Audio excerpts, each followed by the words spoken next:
The Falcons have surprised us repeatedly this offseason, mostly by adding depth we didn't expect them to add ahead of the draft and re-adding the likes of Adrian Clayborn. Mostly they've been surprises that were well received across the fanbase, but this one's inevitably going to get more of a mixed reception. The Falcons have reportedly brought back Ra'Shede Hageman, their former second-round pick who was charged with and eventually pled guilty to domestic violence charges. When he was placed on the commissioner's exempt list on Sept. 2, 2017, the Falcons cut him 2 days later, and he's been out of the NFL since. A DWI arrest in June seemed to doom his chances of returning anytime soon, but instead he's back with the team that drafted him less than a year later.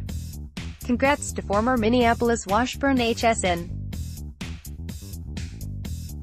After multiple years out of the league, he is back where his pro career started. He was a second-round pick of ATL, Darren Wolfson, at WolfSongs.TP, April 19, 2019. We're not ones to argue against second chances, and the Falcons clearly felt good enough about their workout and discussions with Hageman that signing him didn't feel like a significant risk. But it is legitimately surprising to see a player who was dogged by questions about his effort level throughout his time in Atlanta and then unceremoniously cut after entering his guilty plea.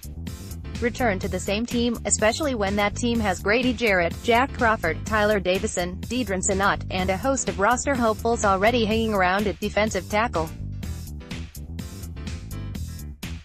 Hageman's return does not guarantee he'll make the roster, of course, as he's a 28-year-old DT at a crowded position who hasn't played in a couple of years. But the Falcons always liked Hageman, and his talent and power showed, however sporadically, that he can be a useful part of an NFL rotation at the position.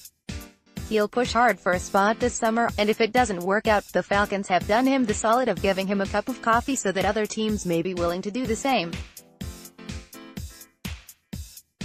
Big picture questions about the crowded depth chart at defensive tackle aside, and what it says about this team's draft plans, the risk for the Falcons is minimal unless Hageman runs into more trouble, and the potential for him to make this team and make a difference is there.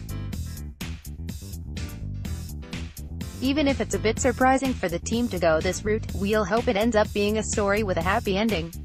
Let's block ads. Why?